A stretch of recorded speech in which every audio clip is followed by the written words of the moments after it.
Give it up one more time for Chris, everybody.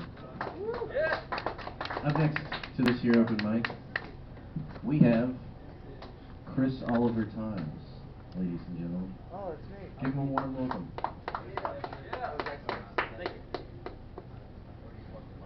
No, I like the mic so I can represent and create some feedback.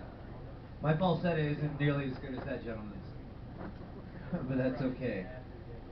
Hello, my name is Chris Oliver Times, and I just have one simple question for you all.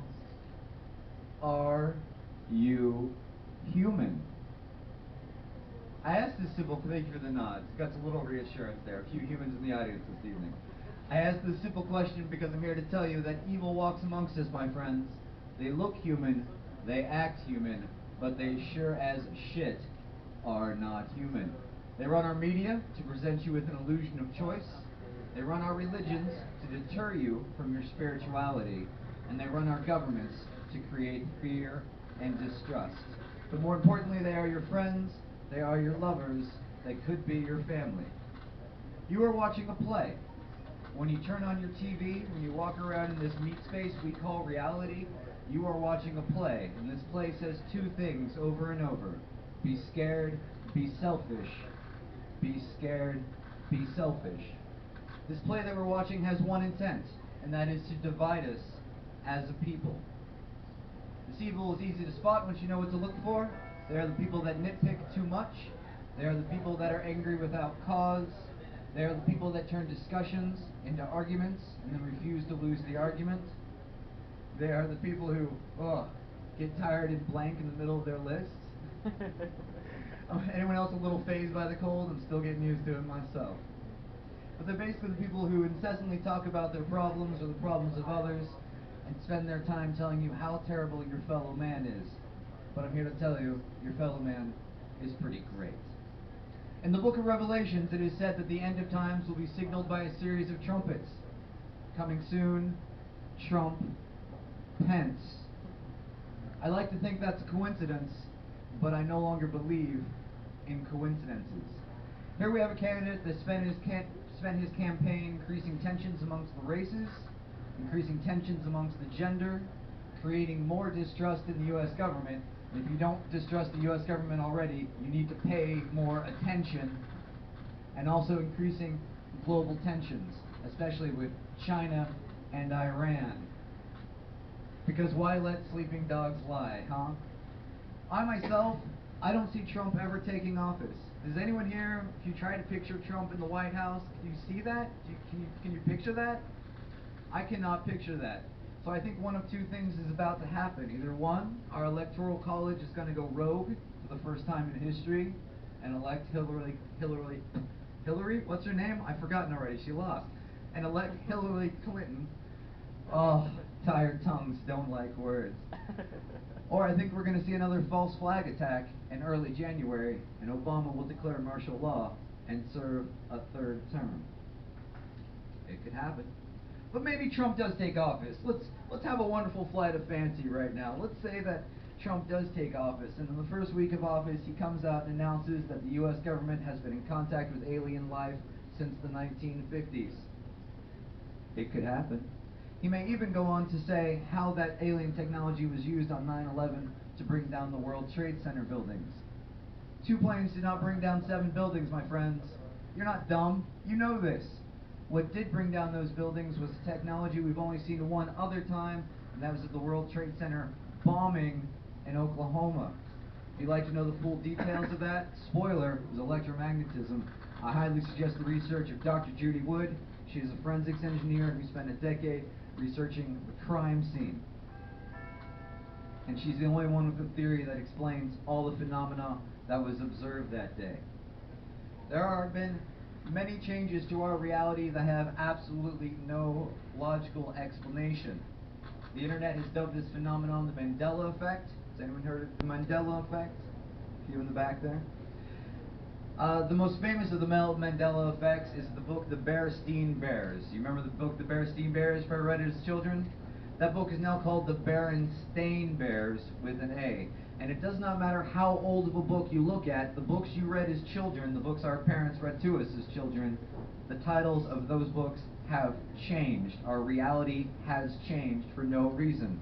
Our bodies have changed. The human heart used to be located right here, right? Put your hand over your heart. The human heart has moved inward. Our lungs have expanded. Our lungs are now larger. Our rib cages have changed. Our bodies themselves are different now. There's about 30, 40 different words that have changed spelling. The most notable of which, I love this part, is the word business. Business is spelled B-U-I-S-N-E-S-S. Business. You cannot get the pronunciation of business from B-U-S-I-N-E-S-S, which is how the entire world is spelling it right now. That's busyness. It's a clue. And lastly, time is speeding up. I don't know if you've noticed this, but it sped up in 2012 and it sped up again recently. I can't prove that to you. All I can say is look how quickly the days go by these days. These are clues that we have been deceived. We have been deceived on a cosmic level. The layers of deception go terrorists, government conspiracy, Mason/Satanists, Illuminati, aliens. And it's all part of a larger cosmic deception. We have been told that we live on a globe spinning at 1,000 miles an hour, rotating around a sun at 67,000 miles an hour, a sun that is rotating around a black hole at 514,000 miles an hour, and a universe that is expanding at 150,000 miles an hour. This is demonstrably untrue. The Earth is flat and stationary. And I cannot read my tiny words. Yes, the biggest clues are water. Water is always flat. I want you to think about every panoramic photo you've ever seen. No matter how large the panoramic photo is, it is flat. You go up in the sky, the horizon is always flat. Yeah, that's what we're looking for. Another excellent clue are constellations.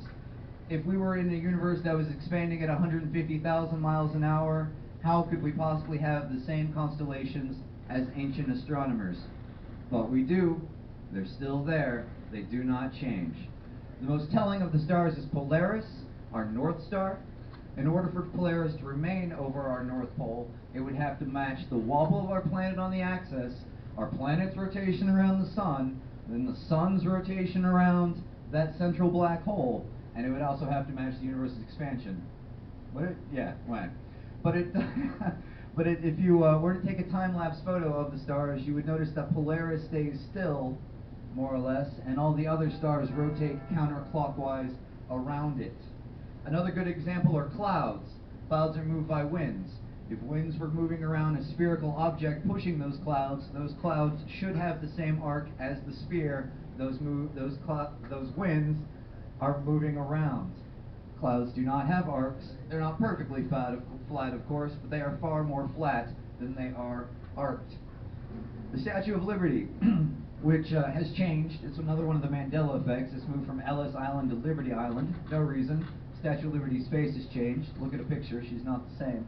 Statue of Liberty is 326 feet tall, but is visible from 60 miles away.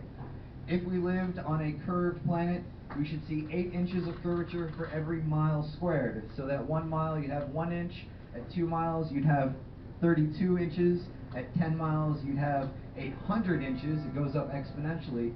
And at 60 miles, you should have 2,400 feet of curvature. And yet, you can see a 326-foot tall statue at 60 miles, which means we are missing 240 feet of curvature, for it is still plainly visible. We have been deceived. We are living in a fantasy world. And all you can learn to do is not fear it. For strange days are ahead, my friends. Strange days indeed. We are going to see more earthquakes. We are going to see more floods. And I shit you not, we are going to see an alien invasion. The propaganda is all out there, just like the propaganda about Osama bin Laden was being touted before 9/11, so that story could be told. I have one request for you all. Stop playing by the rules you've been told to play by. Follow your own moral compass and always choose love for yourself and for others and know you are always in the right. My name's Chris Oliver Times. That's my spiel. Would anyone like to shout out any questions real quick? I realize it's a lot to take in, but this is the reality we live in, and strange days are ahead. Very well. Thank you very much for listening.